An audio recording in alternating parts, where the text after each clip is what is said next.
কৃপা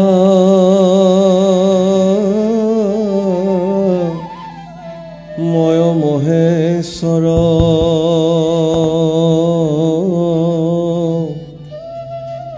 যার আজ্ঞা পালে প্রজাপতি হরিহর হীরা কোটি কোটি ব্রহ্মাণ্ডস্র যন্ত যার মায়া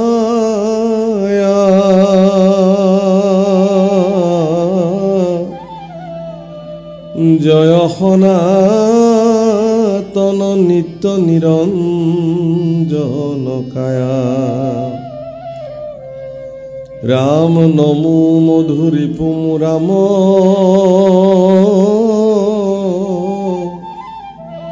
মুর মহাগুরু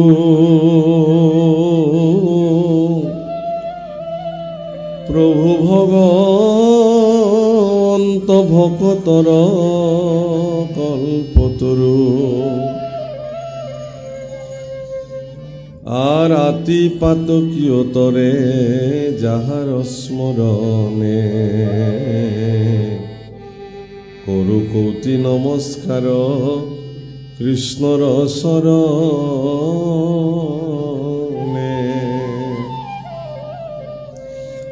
প্রভু পদ পঙ্কজক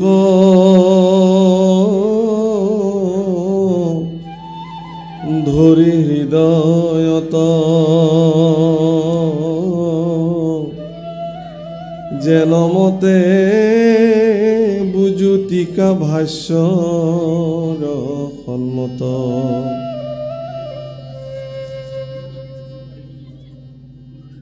শ্রীমদ ভাগৱত শাস্ত্ৰ একাদশ স্কন্ধ নিমি নৱসিদ্ধ সংবাদ আপোনাক সবে আজ্ঞা কৰিছে আৰু নিমি নৱসিদ্ধ সংবাদৰ প্ৰাৰম্ভণিতে মংগলাচৰণ মহাপুৰুষে কৰিছে শ্ৰীমদ ভাগৱত শাস্ত্ৰৰ ভিতৰত অন্যতম এক বিশেষ অধ্যায় হ'ল নিমি নৱসিদ্ধ সংবাদ নিমি নৱসিদ্ধ সংবাদত মহাৰাজ নিমিয়ে যিসমূহ প্ৰশ্ন সিদ্ধ পুৰুষসকলৰ প্ৰতি নিবেদন কৰিছে সেই প্ৰশ্নসমূহ জনাৰ পিছত ভাগৱত শাস্ত্ৰ আৰু সুকীয়াকৈ জনাৰ প্ৰয়োজন নাই বুলি কৈছে মানে মহাৰাজ নিমিক নগৰাকী সিদ্ধ পুৰুষে তেওঁ কোৱা প্ৰশ্নসমূহৰ জৰিয়তে সমগ্ৰ ভাগৱত শাস্ত্ৰক বৰ্ণন কৰি পেলাইছে গতিকে আপোনাক সবে যদি একান্ত চিত্তে নিমি নৱসিদ্ধ সংবাদ শ্ৰৱণ কৰে তেতিয়াহ'লে ভাগৱত শাস্ত্ৰৰ যি মূল তত্ত্ব সেই তত্ত্বক উপলব্ধি কৰিবলৈ পাৰিব তো যি কি নহওক প্ৰাৰম্ভণিতে মংগলাচৰণ পদ কৰি কৈছে মংগলাচৰণ মানে ভাগৱত শাস্ত্ৰত কিন্তু মংগলাচৰণ প্ৰাৰম্ভণিটো কৰিছে তাপত্ৰয় বিনাশায় শ্ৰীকৃষ্ণায় বয়ম নমঃ মংগলাচৰণৰ প্ৰথম স্তোত্ৰ ভাগৱতৰ সচ্চিদানন্দ ৰূপায় বিশ্বৎপত্যাদি হেতুৱে তাপত্ৰয় বিনাশায় শ্ৰীকৃষ্ণায় বয়ম নমঃ ভগৱানৰ স্বৰূপ তিনিটা দেখুৱাইছে ভাগৱতৰ মংগলাচৰণ স্বৰূপ মানে ভগৱানৰ নিজা অস্তিত্ব যাৰ ৰূপ যাৰ দ্বাৰা আমি ভগৱানক দেখিব পাৰোঁ অনুভৱ কৰিব পাৰোঁ এই কথাখিনি বৰ্তমান সমাজ ব্যৱস্থাৰ প্ৰতি উঠি অহা প্ৰজন্ম আপোনাক সব ইয়াত আজি যুৱক যুৱতীয়ে ইয়াত আয়োজন কৰিছে ভাগৱতৰ কিমান হেঁপাহ মনত উদ্দীপনা এই উদ্দীপনা আৰু হেঁপাহে সমাজৰ কাৰণে এটা পজিটিভ বাৰ্তা প্ৰেৰণ কৰিছে বাৰ্তা কৰি আছে কাৰণ উঠি অহা প্ৰজন্ম যদি আধ্যাত্মিকভাৱে পৰিশীলিত নহয় তেতিয়াহ'লে তেওঁলোকে শিক্ষাগত অৰ্হতাৰে যি মানে শিক্ষা গ্ৰহণ নকৰক কিয় যি উপাৰ্জনে নকৰক কিয় সেই ধনসমূহৰ সঠিক প্ৰয়োগ তেওঁলোকে কৰিব নোৱাৰিব, যাৰ কাৰণে গোটেই জীৱনটো তেওঁলোক দুৰ্বিষহ জীৱন কটাব। আপোনাৰ কুৰুক্ষেত্ৰ মহাসমৰত শেষত যেতিয়া দুৰ্যোধনৰ মৃত্যু হ'ল, বীৰগতি প্ৰাপ্ত হ'ল, ভগৱান কৃষ্ণই গান্ধাৰীলৈকে এটি বাৰ্তা প্ৰেৰণ কৰে। তেওঁৰো যিহেতু মৃত্যু হ'ল, গতিকে মাতৃয়ে হয়তো শৱ সৎকাৰৰ আগমুহূৰ্তত এবাৰ চাবও বিচাৰিব পাৰে। ভগৱানে তেওঁলৈ বাৰ্তা প্ৰেৰণ কৰিলে। ভগৱান কৃষ্ণৰ বাৰ্তা শুনি গান্ধাৰীয়ে ক'লে যে মই জীৱন্ত অৱস্থাতে মোৰ পুত্ৰক নেদেখিলোঁ, আৰু মৃত্যুৰ পিছতনো আৰু কি চাইনো মোৰ কি লাভ? এতেকে মই মোৰ পুত্ৰৰ শৱ শৰীৰ মই দৰ্শন নকৰোঁ। কিন্তু তেওঁ কৈছে যেতিয়া, আজ্ঞা কৰিছে যেতিয়া, মই কাইলৈ মোৰ চকুৰ পাত্ৰিটো খুলিম। গতিকে কৃষ্ণকে এবাৰ মোৰ ওচৰলৈকে আহিবলৈ দিব, মই এবাৰ কৃষ্ণকে এবাৰ চাম। ভগৱান কৃষ্ণ ৰাতিপুৱা আহি ওলাল। গান্ধাৰী তুমি মোক বিচাৰিছা বোলে? কি কাৰণত? বোলে মই তোমাক চাব বিচাৰিছোঁ, মোৰ আজি চকুৰ পাতিটো মই খুলিম। কিহৰ কাৰণে মোক চোৱাৰ ইচ্ছা হ'ল? বোলে কুন্তীয়ে সদায় কৈ থাকে তুমি বোলে দেখিবলৈ অতি সুন্দৰ, তোমাৰ নিচিনা সুন্দৰ পুৰুষ পৃথিৱীত নাই, তোমাৰ নিচিনা ধুনীয়াকৈ কোনেও হাঁহিব নেজানে, তোমাৰ নিচিনাকৈ খোজ কাঢ়িব কোনেও নেজানে, তুমি যিবোৰ বস্ত্ৰ অলংকাৰ পৰিধান কৰা তেনেকুৱা বস্ত্ৰ অলংকাৰ পৃথিৱীত দ্বিতীয় কোনোজনেই পৰিধান নকৰে। গতিকে সৰ্বাংগ সুন্দৰ তুমি কৃষ্ণ দ্বাৰিকাধীশ, গতিকে মই তোমাক এবাৰ দৰ্শন কৰিব খুজিছোঁ, যিটো কুন্তীয়ে সদায় চাই থাকে। ঠিক আছে বাৰু, তুমি চোৱা। তো গান্ধাৰীয়ে তেওঁৰ কাপোৰখন চকুৰ পৰা আঁতৰাই দিলে, দি কৃষ্ণক চৰণৰ পৰা শিৰলৈকে আৰু শিৰৰ পৰা চৰণলৈকে দৰ্শন কৰিলে। কৃষ্ণই ক'লে বোলে দেখিলা? কি দেখিলা? কৈছে এইটোৱেই দেখিলোঁ যে তুমি অতি কুৎসিত, তোমাৰ নিচিনা কুৎসিত পুৰুষ পৃথিৱীত দ্বিতীয়জন মই নাই। কৃষ্ণ কৈছে ভাল কথা, তোমাৰ দৰ্শন হৈ গ'ল, মই যাব পাৰোঁ এতিয়া। বোলে যাব নোৱাৰিবা। কিহৰ কাৰণে? যে মই যে তোমাক কুৎসিত দেখিলোঁ আৰু কুন্তীয়ে যে তোমাক অতি সুন্দৰ দেখে, ইয়াৰ কাৰণ কি? নে তুমি গান্ধাৰীক বেলেগকৈ দেখুৱালা তোমাৰ ৰূপ, আৰু কুন্তীক তুমি বেলেগ ৰূপ দেখুৱালা নেকি? দেখুৱাইছা নেকি? দ্বাৰিকাধীশ কৃষ্ণ পুৰুষে কৈছে না, মোৰ এটাই ৰূপ। সেই ৰূপটোক মানুহৰ মনৰ জোখাৰে তেওঁলোকে দেখে। যিচকি মন ভাৱে উচিকি গুণ গাৱে। ভাৱনাপূৰ্বক মানুহৰ ভাৱনাৰে ভগৱানক যেনেকৈ দেখে তেওঁ তেনেকৈ দেখিব। কোনোবাই দ্বাৰিকাধীশ দৈৱকনন্দন কৃষ্ণক ভগৱান স্বৰূপে সৰ্বশক্তিমান ৰূপে দেখিব পাৰে, সেইটো তেওঁৰ দৃষ্টি। আৰু কিছুমানৰ মতে ই ভগৱান নহ'বও পাৰে, সেইটো তেওঁৰ দৃষ্টি। গতিকে দৃষ্টিভংগীৰ মানে পাৰ্থক্য। গান্ধাৰীক এই সম্পৰ্কে কৈছে যে গান্ধাৰী অত্যন্ত স্বাৰ্থপৰ আৰু নিজৰ সুখ স্বাচ্ছন্দ্যৰ নামত গোটেই জীৱন অতিবাহিত কৰা এগৰাকী মহিলা। সেইকাৰণে তেওঁ ভগৱান কৃষ্ণক অসুন্দৰ দেখাটো একো অস্বাভাৱিক নহয়। অৰ্থাৎ যিবিলাক ব্যক্তি অত্যন্ত স্বাৰ্থপৰ, কেৱল নিজৰ সুখ স্বাচ্ছন্দ্যৰ কথাকে জীৱনত ভাবি থাকে, তেওঁলোকে ভগৱানক সুন্দৰো নেদেখে, ভগৱানো নেদেখে। তেওঁলোকে কেৱল নিজৰটোৰ বাহিৰে আৰু বেলেগ তেওঁলোকে নেদেখে। গতিকে জয় জয় কৃষ্ণ কৃপাময় মহেশ্বৰ মংগলাচৰণত ভগৱান কৃষ্ণৰ তিনিটা স্বৰূপ বৰ্ণন হৈছে, সৎ, চিত আৰু আনন্দ। সচ্চিদানন্দ ৰূপায়, সৎ, চিত, আনন্দ ৰূপায়, ভগৱানৰ এই তিনিটা স্বৰূপ। ভগৱান সৎস্বৰূপ। সৎ শব্দৰ অৰ্থটো হ'ল সত্য। সত্য মানে বিশ্বজনীন সত্য, যিটো চূড়ান্ত সত্য, ইয়াতকৈ আৰু বেলেগ সত্য নাই জগতত। মহাপুৰুষ মাধৱদেৱে লিখিছে, তুমি সে কেৱলে সঁচা মাত্ৰ ও ৰাম ৰাম ৰাম ৰাম ৰাম তান্ত বিনে মিছা যত দে শাশুনা মানে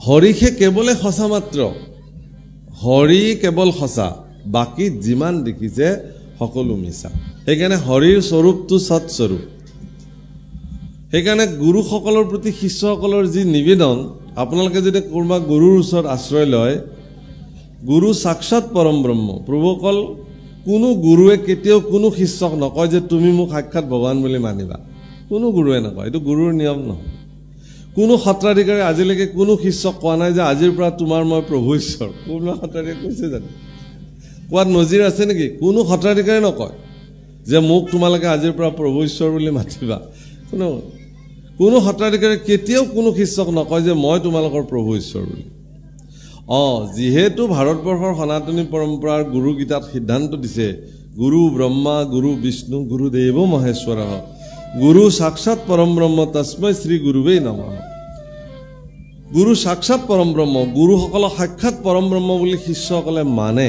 সেইটো শিষ্যসকলৰ নিজৰ মনৰ কথা গুৰু মানে গৰাকী গুৰু মানে নাথ গুৰু অৰ্থ হ'ল প্ৰভু প্ৰভু শব্দৰ অৰ্থ হ'ল গৰাকী প্ৰভু মানে হ'ল মালিক প্ৰভু মানে হ'ল ঈশ্বৰ প্ৰভু মানে সৰ্বে সৰ্বা আপুনি মানিব পাৰে মই যদি মোৰ জীৱনত কাৰোবাক মোৰ গৰাকী বুলি মানো সেইটো মোৰহে কথা মই যাক গৰাকী বুলি মানিছো আপুনি তেওঁক নামানিবও পাৰে আপোনাৰ কথা মতে মই কিয় মানিম বা চলিম তে গতিকে ঈশ্বৰ গুৰুসকলে নিজকে কেতিয়াও গুৰু বুলি প্ৰভু বুলি ব্ৰহ্ম বুলি নাভাবে গুৰুসকলে এইটো তেওঁলোকৰ দায়িত্ব বুলি ভাবে ভগৱানক সাক্ষাৎ কৰাই দিয়া শিষ্যসকলক এই গুৰুসকলৰ কৰ্তব্য আৰু সেইটোত গুৰুসকল অতুত থাকে তাৰে কাৰণে তেওঁলোকৰ জীৱনৰ সৰ্বতো প্ৰকাৰৰ কল্যাণকাৰী চিন্তা কৰে কাৰণে এন্ধাৰৰ পৰা পোহৰৰ বাট প্ৰদৰ্শন কৰে কাৰণে শিষ্যসকলে গুৰুসকলক ঈশ্বৰ জ্ঞান কৰে এইটো এটা পৰম্পৰা ভাৰতবৰ্ষত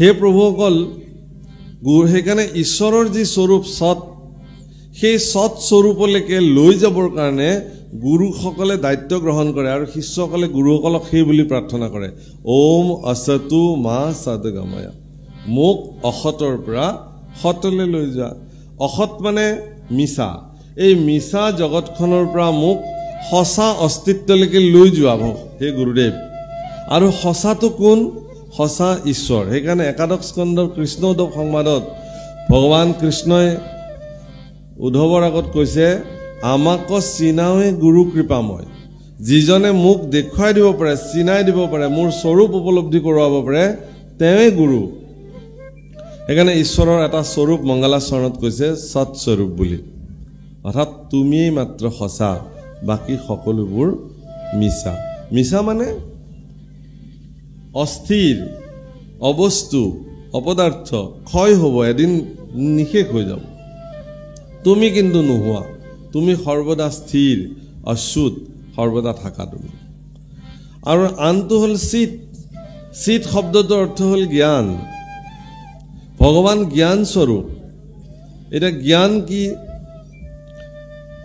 মানে বহুত শিক্ষাগত অৰ্হতা ল'লে এজন ব্যক্তি জ্ঞানী নহবও পাৰে আৰু স্কুলৰ বাৰাণ্ডা গছকি নোপোৱা এজনো ব্যক্তিও জ্ঞানী ব্যক্তি হিচাপে সমাজত প্ৰতিষ্ঠা লাভ কৰিব পাৰে জ্ঞানৰ সংজ্ঞা সেইকাৰণে শিক্ষাৰ সংজ্ঞা আৰু জ্ঞানীৰ শিক্ষিত লোকৰ সংজ্ঞা আৰু জ্ঞানী লোকৰ সংজ্ঞাৰ মাজত পাৰ্থক্য আছে প্ৰতিজন জ্ঞানী লোককে শিক্ষিত বুলি ধৰাই হয় কিন্তু প্ৰতিজন শিক্ষিত লোক যে জ্ঞানী হ'বই এনে কোনো নিশ্চয়তা নাই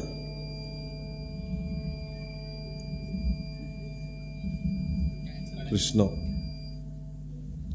ইয়াৰ কোনো নিশ্চয়তা নাই এতিয়া কথাটো হৈছে কি এটা জ্ঞান কি জ্ঞান হৰি যে সঁচা এইটোৱে হ'ল জগতৰ শ্ৰেষ্ঠ জ্ঞান তাত ব্যতিৰেকে সকলো মিছা এই কথাটো যিজনে জানে তেওঁই জ্ঞানী আৰু আনন্দ ঈশ্বৰৰ আন এটা স্বৰূপ সৎ চিত আনন্দ আনন্দ মানে আনন্দই আনন্দৰ কোনো পৰিভাষা নাই কিন্তু সুখ আৰু আনন্দৰ মাজত পাৰ্থক্য আছে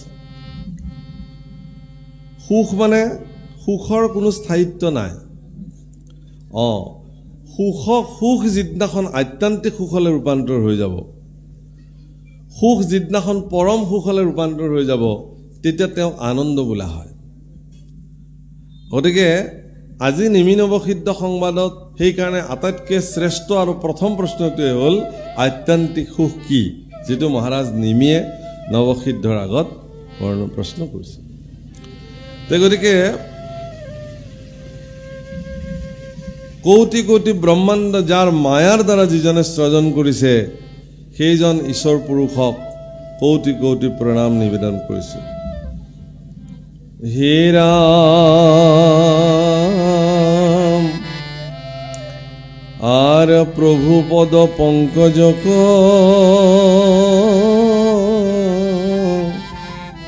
ধৰি হৃদয়ত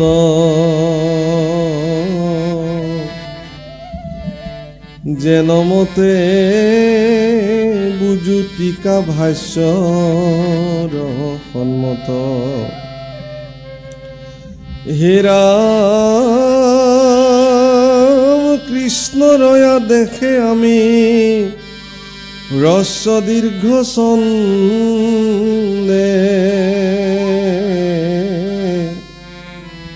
বিৰসিব নবসিদ্ধ কথা প্ৰবন্ধে বৈকুণ্ঠৰ শাস্ত্ৰ ইটো মহাভাগৱত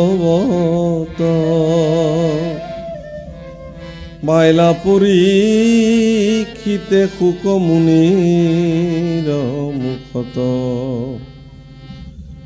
হেৰাম সাত দিন শুনি সুখে তৰিলা নৃপতি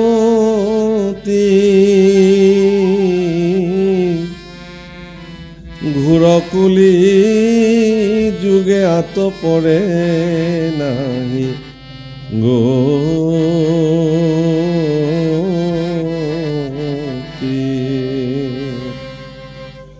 এই বৈকুণ্ঠৰ মহাভাগৱত শাস্ত্ৰ মহাৰাজ পৰীক্ষিতে সুখদেৱৰ শ্ৰীমুখে তেওঁৰ জীৱনত প্ৰাপ্ত হৈছিল আচলতে পৰীক্ষিতে প্ৰাপ্ত হোৱাৰ অছিলাৰে আমিবিলাকৰ প্ৰাপ্ত হ'ল যদি তৰুণ কালতে পৰীক্ষিত অভিসম্পাদ প্ৰাপ্ত নহ'লেহেঁতেন তেতিয়াহ'লে এতিয়া আজি আমি ভাগৱত নাপালোহেঁতেন একমাত্ৰ পৰীক্ষিতৰ মাধ্যমেৰে মহামুনি সুখদেৱে ভাগৱত কথা পৃথিৱীলৈ প্ৰেৰণ কৰিছে আজি আপোনাক আমি সকলোৱে ভাগৱত কথা শ্ৰৱণ কৰিছোঁ গতিকে ভাগৱত শাস্ত্ৰই আজি আমাৰ উদ্বোধক প্ৰভুজনাই এটা কথা কৈ গৈছে যে আপোনাসবে ভাগৱত ধৰ্ম গ্ৰহণ কৰক ভাগৱত ধৰ্ম বুলি বিশেষ একো ধৰ্ম নাই ভাগৱতে যি ধৰ্ম ধৰিবৰ কাৰণে দেখুৱাই দিছে সেই ভাগৱত ধৰ্ম অৰ্থাৎ ধৰ্ম শব্দৰ অৰ্থ হ'ল আচৰণ আপোনাৰ জীৱনৰ দৈনন্দিন জীৱনৰ যি আচৰণ সেই আচৰণক ভাগৱত শাস্ত্ৰই নিৰ্ণয় কৰিছে সেইকাৰণে প্ৰভু কৈছে যে আপোনালোকে ভাগৱত ধৰ্ম ধৰক ইয়াৰ উদ্দেশ্য এইটোৱেই যে আপোনালোকে ভাগৱত শ্ৰৱণ কৰক ভাগৱত শ্ৰৱণ কৰি ভাগৱতে দৈনন্দিন জীৱনত কেনেকৈ আপোনাক চলিবৰ কাৰণে নীতি নিৰ্দেশনা দিছে তাক জীৱনত প্ৰয়োগ কৰক দেখিব যে আপোনাৰ জীৱন অতি সুন্দৰ হৈ গৈছে সুন্দৰ জীৱন এটা আপোনালোকৰ জীৱনত প্ৰাপ্ত হৈছে সেইকাৰণে সাত দিন শুনি সুখে তৰিলা নৃপতি ঘূৰ কলি যুগে আত পৰে নাহে গতি যি ভাগৱত শাস্ত্ৰ 7 দিন 7 ৰাতি মহাৰাজ পৰীক্ষিতে শ্ৰৱণ কৰিলে আৰু ইয়াতকৈ আৰু কলি যুগত বেলেগ ব্যৱস্থা আৰু নাই হৰেৰ নাম এইব কেৱলম কলো নাস্তি নাস্তব্য গতিৰন্যথা হৰিনামে গতি হৰিনাম ভগতৰ কেৱলে ভগতি প্ৰভুসকল বহুতে কয় আজি যিবিলাক বামপন্থী নাস্তিক লোক আছে তেওঁলোকে ক'ব খোজে যে এইবিলাক মানুহৰ অপ্ৰয়োজনীয় কাম এই ধৰ্ম সাধন কৰাটো ঈশ্বৰ বিচৰাটো নহয় এইটো তেওঁলোকৰ কাৰণে ভ্ৰান্ত ধাৰণা তেওঁলোকে এইটোকে পোষণ কৰিছে আপত্তি একো নাই, তেওঁলোকৰ দৰ্শনেৰে তেওঁলোকে চলিছে। কিন্তু আমাৰ যিবিলাক আস্তিক দৰ্শনত যিবিলাকে ভাগৱত, ভগৱান, বেদ, অৱতাৰবাদ, জন্মান্তৰবাদ এইবিলাকক মান্যতা দিছোঁ আমি যিসকলে, আমাৰ কাৰণে কিন্তু এই কথাবিলাকৰ প্ৰয়োজনীয়তা আছে। কিহৰ কাৰণে, কেনেকৈ? মূল কথাটো হৈছে কি যে যদি চকুহাল নাথাকে এজন মানুহৰ, সেই মানুহজনক যদি এখন আইনা উপহাৰ দিয়া হয়, দাপোন দিয়া হয়, তেওঁৰ কাৰণে জীৱনত সেইখনৰ একো কাম নাই। সংস্কৃতত সেইকাৰণে কৈছে যস্য নাস্তি স্বয়ং প্ৰজ্ঞা তস্য শাস্ত্ৰম কিম কৰোতি লোচনভ্যাম বিহীনস্য দৰ্পণহম কিম কৰিষ্যতি। অন্তৰ্দৃষ্টি যাৰ নাই, প্ৰজ্ঞা যাৰ নাই জীৱনত, প্ৰজ্ঞাৱান লভতে জ্ঞানম, প্ৰজ্ঞাৱান সকলেহে জ্ঞান লাভ কৰিব পাৰে। প্ৰজ্ঞাই যাৰ নাই, তেওঁ শাস্ত্ৰ অধ্যয়ন কৰিলে বাৰু সেই শাস্ত্ৰই তেওঁ কি কৰিব? চকু লোচনভ্যাম বিহীনস্য, চকু দুটা নাইকিয়া ব্যক্তি এজনৰ কাৰণে দৰ্পণ, আইনা এখন যেনেকৈ কোনো কামৰ বস্তু নহয়, ঠিক তেনেকৈ প্ৰজ্ঞাহীন লোকৰ কাৰণেও শাস্ত্ৰ বা শাস্ত্ৰৰ উক্তি বচন তেওঁলোকৰ কাৰণে একো কামত নাহে। সেইকাৰণে হে প্ৰভুসকল, ইয়াত সেইকাৰণে কৈছে যে মহাৰাজ পৰীক্ষিতে এই ঘোৰ কলিকালত 7 দিন ভাগৱত শ্ৰৱণ কৰি তেওঁৰ জীৱনৰ গতি সাধন কৰিছিল। এতেকে কলি যুগৰ লোকৰ কাৰণে ইয়াতকৈ আৰু শ্ৰেষ্ঠ ব্যৱস্থা কি হ'ব পাৰে? আৰ শুকনিগদতি শুনি ওক পৰীক্ষিত বসুদেৱ নাৰদ সম্বাদ বিপৰীত।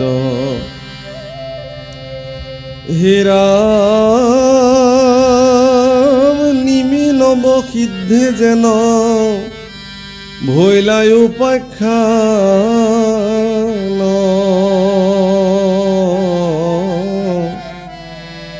কহু খাব শেষ কথা হৈও সাৱধান। ৰাম বাৰে বাৰে নাৰদক পথান্ত মাধৱে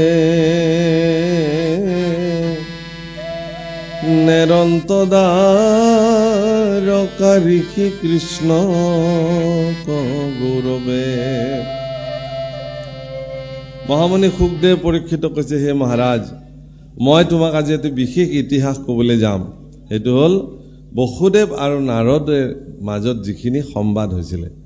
আপোনালোকে মন কৰিছে চাগে, নিশ্চয় সকলোৱে মন কৰে এইবোৰ কথা, যে শ্ৰীমদ ভাগৱত শাস্ত্ৰ আদিৰ পৰা অন্তলৈকে এখন সংবাদ শাস্ত্ৰ মাত্ৰ। সংবাদ, পৰীক্ষিত সুখ সংবাদ, সুখ শৌনক সংবাদ বা শৌনক সুত সংবাদ, এনেকুৱা মৈত্ৰীয় বিদুৰ সংবাদ, উদ্ধৱ মৈত্ৰীয় সংবাদ, গোপী উদ্ধৱ সংবাদ, কৃষ্ণ উদ্ধৱ সংবাদ, নাৰদ বসুদেৱ সংবাদ, কেৱল সংবাদ আৰু সংবাদ, সংবাদ শাস্ত্ৰ। সেইকাৰণে ভাগৱতক লৈ বিসংবাদ কৰাৰ কোনো প্ৰয়োজনেই নাই, কাৰণ ই শাস্ত্ৰই সংবাদ। জানিবলগীয়া বিশেষ কথা এইটোৱেই যে এই সংবাদে, সংবাদ শব্দৰ অৰ্থ বাৰ্তা, জগতলৈ এটা বাৰ্তা প্ৰেৰণ কৰা শাস্ত্ৰ। কি বাৰ্তা? ইয়াত কৈছে যে কি বসুদেৱ আৰু নাৰদৰ মাজত অকণমান সংবাদ হৈছে, আলোচনা হৈছে, পৰ্যালোচনা হৈছে, তাৰ পৰা এটা মেছেজ ওলাইছে।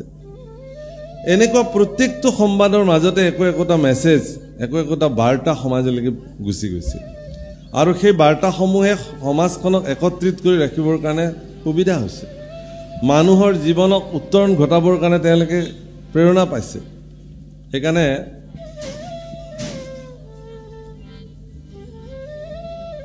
ভগৱান দ্বাৰকাধীশ কৃষ্ণক সাক্ষাৎ কৰিবৰ কাৰণে দেৱৰ্ষি নাৰদ গৈছিলে তেওঁৰ ওচৰলৈ, দ্বাৰকালৈকে।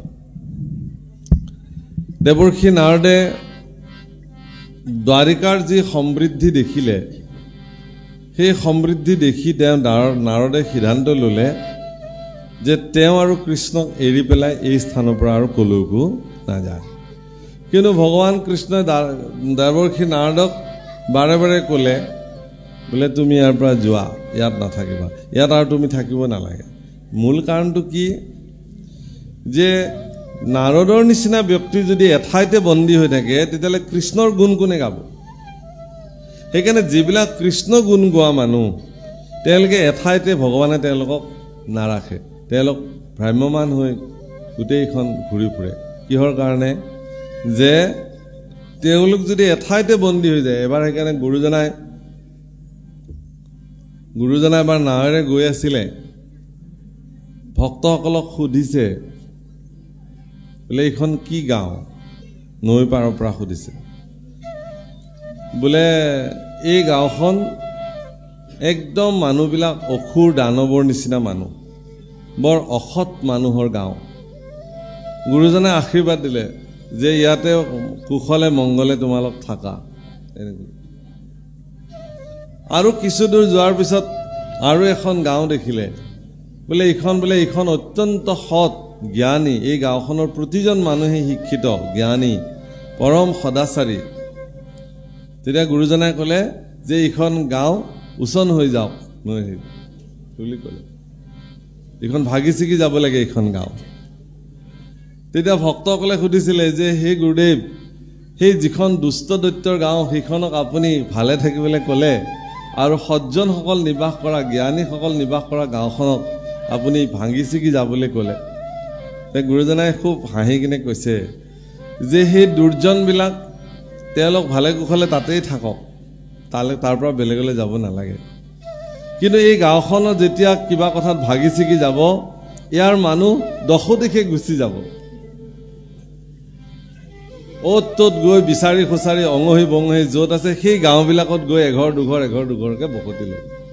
গতিকে এখন গাঁৱত গৈ পেলাই ইয়াৰে যদি এঘৰ সজ্জন গৈ পেলাই তাত বসতি কৰে, সেই সজ্জনৰ আচৰণ আৰু চৰিত্ৰই সেই গোটেই গাঁওখনকে পৰিৱৰ্তন কৰিব। গতিকে সজ্জনসকল বিস্তাৰিত হ'ব লাগে, চবফালে যাব লাগে, আৰু দুৰ্জনবিলাক বিস্তাৰিত হ'ব নালাগে, এঠাইতে তেওঁলোকে নিজৰ মাজতে কাজিয়া পেচাল কৰি তাতেই থাকক। আৰু কাৰণ এজন দুৰ্জন কোনোবা এখন সৎ গাঁৱত গৈ উপস্থিত হ'লে তাৰ যিটো প্ৰভাৱ, সেই প্ৰভাৱেৰে সেই সৎ মানুহখিনিকো কি কৰি পেলাব। সেইকাৰণে বেলেগ গাঁৱৰ পৰা গাঁৱলৈ আহিলে সেইকাৰণে মানুহে চায় কেনেকুৱা মানুহ আহিল বা কি কথা, অকণমান নজৰ দিয়ে। সজ্জন আহিলেতো ভালেই কথা, গাঁওখনৰ কাৰণে মংগল, সজ্জন এজন আহি গাঁৱত বসতি কৰিছে। প্ৰভুসকল বাৰে বাৰে দেৱৰ্ষি নাৰদক পঠাইছে, কিন্তু দেৱৰ্ষি নাৰদে কৃষ্ণৰ গৌৰৱত যোৱা নাই। সদশেষত ভগৱান কৃষ্ণৰ আজ্ঞা মানি দেৱৰ্ষি নাৰদে ভাবিলে কি যে মই এবাৰ গোটেই দ্বাৰকাৰ প্ৰতিটো গৃহতে প্ৰৱেশ কৰোঁ। আৰু তেওঁ প্ৰত্যেকটো গৃহতে প্ৰৱেশ কৰিছে। দেৱৰ্ষি নাৰদৰ মনত প্ৰশ্ন হৈছিলে যে ইয়াত 16,100 গৰাকী ভাৰ্যা লৈ পেলাই ভগৱান ইয়াত নিবাস কৰে, প্ৰত্যেকৰে নিজা নিজা মন্দিৰ আছে, নিজা নিজা পৰিবাৰ আছে, ভগৱান কৃষ্ণনো ক'ত থাকে বিশেষভাৱে? আচৰিত কথা, প্ৰত্যেক ঘৰতে সোমাইছে, প্ৰত্যেক ঘৰতে ভগৱান কৃষ্ণ আছে। ক'ৰবাত যদি স্নান কৰি আছে, ক'ৰবাত ভোজন কৰি আছে, ক'ৰবাত কিবা যজ্ঞ পাতিছে, ক'ৰবাত কিবা উৎসৱ পাতিছে ইত্যাদি, প্ৰত্যেক ঘৰতে আছে। কিন্তু দেৱৰ্ষি নাৰদে গোটেইখন চাই মেলি ভগৱান কৃষ্ণক সুধিছে, হে ভগৱান কৃষ্ণ, তুমি আচলতে নাথাকা ক'ত? সুধিব লাগিছিল তুমি ক'ত ক'ত থাকা, কিন্তু সুধিছে তুমি নাথাকা ক'ত।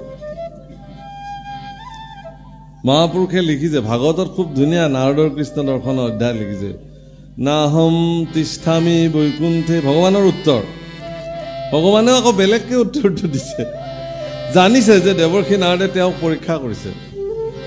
নাহম তিষ্ঠামি বৈকুণ্ঠে যোগিনাং হৃদয়ে নচ মদ ভক্ত যত্ৰ গায়ন্তি তত্ৰ তিষ্ঠামি নাৰদম। হে নাৰদ, মই বৈকুণ্ঠতো নাথাকোঁ, যোগীৰ হৃদয়তো মই নাথাকোঁ, য'ত মোৰ ভক্তসকলে মোৰ গুণানুকীৰ্তন কৰে, তত্ৰ তিষ্ঠামি নাৰদম, মই সেই স্থানতে থাকোঁ। আজি ইয়াতে ৰজাবাৰীবাসীৰ ৰাইজে ইয়াতে ভগৱানৰ গুণানুকীৰ্তন আয়োজন কৰিছে। আপুনি ভাবে নেকি ভগৱান ক'ৰবাত ৰৈ থাকিব পাৰিব বুলি? সাক্ষাৎ বিদ্যমান হৈ আছে ইয়াত, তেওঁ নিজৰ গুণ আপোনালোকে ইয়াত গাবৰ কাৰণে আয়োজন কৰিছে অন্তঃকৰণে যিবিলাকে কৃষ্ণ কথা শ্ৰৱণ কৰিবৰ কাৰণে ইয়াত বহিছে প্ৰত্যেকৰে হৃদয় পদ্মত ভগৱান একদম বহি লৈছে আপোনাৰ মাধ্যমেৰে তেওঁৰ গুণ শুনিব তেওঁ নিজে নহয় তাৰমানে আপুনি শ্ৰদ্ধা সহকাৰে ভগৱান কৃষ্ণৰ গুণ শুনিব খোজাৰ লগে লগে ভগৱান আপোনাৰ হৃদয়ত আহি পেলাই বহি দিছে প্ৰকট হৈ দিছে যে এতিয়া কৰ্ণ ইন্দ্ৰিয়ৰ জৰিয়তে আপোনাৰ কাণৰে কৃষ্ণ কথা তেওঁ শ্ৰৱণ নিজৰ কথা নিজে শ্ৰৱণ কৰি ধন্য হ'ল গুৰুজনাই এই কথা কীৰ্তনত অনুবাদ কৰিছে নাৰদত বিষ্ণু আসন্ত কৈ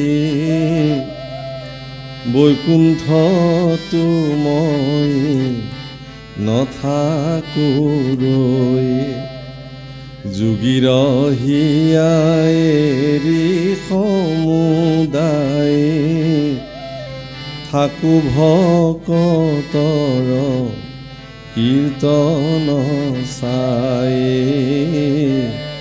গোবিন্দ গোপাল গৰুৰ কেতু ভকতৰ ভয় ভঞ্জন হে নাৰদত বিষ্ণু আসন্ত কৈ বৈকুণ্ঠতো মই নাথাকো ৰৈ যোগীৰ হিয়া এৰি সমুদায় থাকো ভকতৰ কীৰ্তন চাই একান্ত চিত্তে কোনোবাই অন্তঃকৰণে যদি ভগৱানৰ কীৰ্তন কৰিছে সেই কীৰ্তন চাবলৈ ভগৱান নিশ্চিতভাৱে আহিব আপোনাৰ হৃদয় বেদীত ভগৱান আহি বিদ্যমান হ'ব আপুনি গমেই নাপাব ভগৱান আপোনাৰ কাৰণে আপোনাৰ শ্ৰীমুখে কৃষ্ণ কথা শুনিবৰ কাৰণে ভগৱান আহিব সেইকাৰণে মহাপুৰুষ মাধৱদেৱে যেতিয়া যশোদাই কৃষ্ণক উৰুখলত বান্ধিছে সেই প্ৰসংগলৈ মহাপুৰুষে খুব ধুনীয়াকৈ লিখিছে যাহে চৰণৰেণু যোগী নপায় ভকতি বলে তাকো বন্ধ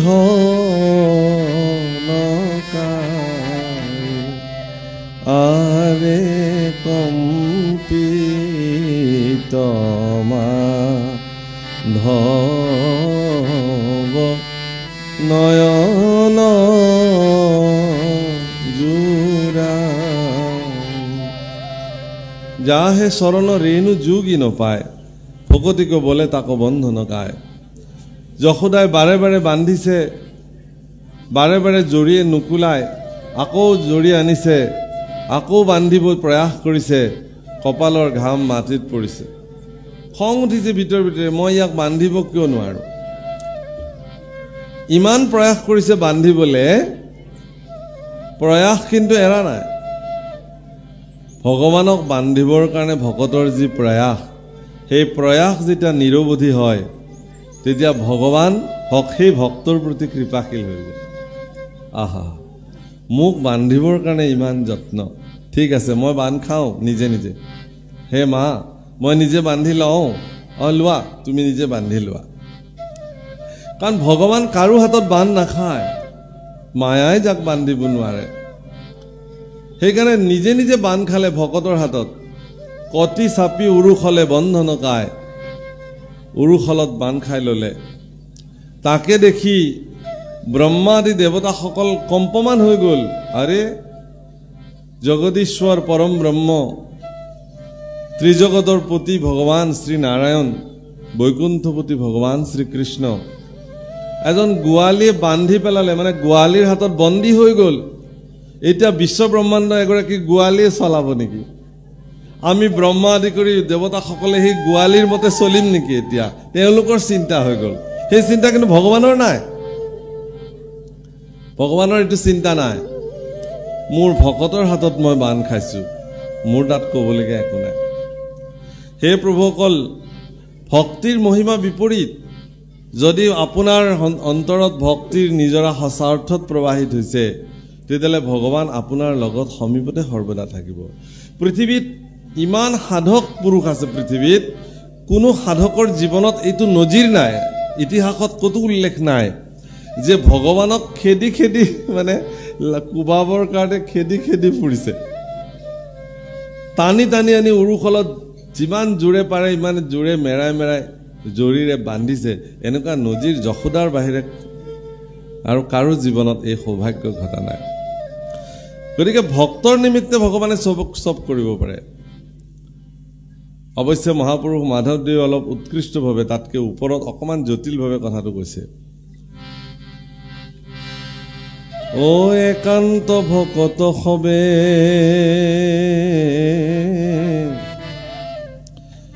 নিৰ্গুণ কৃষ্ণৰ গুণ গাঁৱে সদা বসিয়া যথাত বৈকুণ্ঠকো পৰিহৰি যোগীৰ হৃদয়েদি থাকা হৰি সাক্ষাতে তথাত একান্ত ভকত সবে নিৰ্গুণ কৃষ্ণৰ গুণ গাঁৱে সদা বসিয়া যথাত। একান্ত ভক্ত সবল হে প্ৰভুসকল। কান্ত মানে স্বামী, যাৰ মন এগৰাকী স্বামীত নিবিষ্ট হৈ গ'ল, সেই ভক্তিৰে যিজনে ভগৱানক ভজনা কৰিলে। তুমি বেতিৰেকে নাহি বন্ধু আৰু ভক্তসকলৰ অনুভৱ কৈছো মই আপোনালোকক, বৰিষ্ঠ বৰিষ্ঠ ভক্তসকলৰ এইবিলাক অনুভৱ। এইটো কোনে কৈছে? ইন্দ্ৰদন্যই স্তুতি কৰিছে ভগৱানক, সাক্ষাৎ ভগৱানক সন্মুখত লৈ পেলাই। তুমি বেতিৰেকে নাহি বন্ধু আন যি মোৰ চিন্তা কৰ, তুমি হেন যদি নাথ পাও প্ৰভু কহিতো নাহি কে ভয়। ও হৰি প্ৰভু জগন্নাথ নিস্তাৰ কৰা দাৰুণ সংসাৰে। এই দাৰুণ সংসাৰৰ পৰা মোক ৰক্ষা কৰা হে ভগৱান। তুমি ব্যতিৰেক, মোৰ আৰু কোনো বন্ধু নাই। আজিৰ পৰা আপোনালোকে এই কথা মানি লওক, পৃথিৱীত আমি যাক বন্ধু বুলি ভাবোঁ তেওঁৰ স্বাৰ্থত আঘাত হ'লে তেওঁ এদিন আপোনাক বিশ্বাসঘাতকতা কৰিব পাৰে। মই যাক সৰ্বে সৰ্বা বুলি মোৰ জীৱনৰ মানিছোঁ, পৃথিৱীৰ সৰ্বশ্ৰেষ্ঠ সম্বন্ধ, সেই সম্বন্ধ এদিন বিশ্বাসঘাতক হ'ব পাৰে, সেই সম্বন্ধ এদিন ছিগি যাব পাৰে। কিন্তু ভগৱানৰ লগত এবাৰ যদি কোনোবা ভক্তৰ যদি নিবিড় সম্বন্ধ ঘটি গ'ল, সেই যুগ যুগান্তৰ কাৰণে সেই সম্বন্ধ ভগৱানে আকৌ নেৰে। এবাৰ যদি ভগৱানৰ লগত নাতা জোৰা হৈ গ'ল, আপোনাৰ ৰিষ্টা বনি গ'ল, সম্বন্ধ হৈ গ'ল, তেতিয়াহ'লে ভগৱানৰ সেই সম্বন্ধ আৰু কেতিয়াও নেৰে। যদি ভগৱানৰ লগত সম্বন্ধ নহয় তেতিয়াহ'লে বেলেগ বেলেগ সম্বন্ধ কৰিবৰ কাৰণে বাৰে বাৰে পৃথিৱীত আপোনাক আয়াজাত কৰাই ৰাখিব। পুনৰূপী জনম পুনৰূপী মৰণম পুনৰূপী জননী যথৰে শয়নম। বাৰে বাৰে জন্ম লাভ কৰি কৰি বিভিন্ন সম্বন্ধ ঘটিবৰ কাৰণে আপোনাক প্ৰেৰণ কৰিব। কিন্তু ভগৱানৰ লগত এবাৰ যদি কাৰোবাৰ সম্বন্ধ ঘটি গ'ল, তেওঁ আৰু পুনৰ জন্ম নবিদ্ধতে, তেওঁৰ আৰু কোনো ধৰণৰ জন্ম জগতত নহয়। নাহি জন্ম তথাপি তোমাৰো জন্ম ধৰা, সেয়েহি জন্মে জীৱৰ জন্ম দূৰ কৰা। সেই জন্মতে আপোনাৰ সমস্ত জন্ম তেওঁ দূৰ কৰিব। জন্ম দূৰ কৰিব মানে আপোনাৰ জীৱনত প্ৰাপ্ত হ'বলগীয়া সকলো নিকাৰ আৰু যন্ত্ৰণাৰ পৰা আপোনাক তেওঁ মুক্ত কৰাব।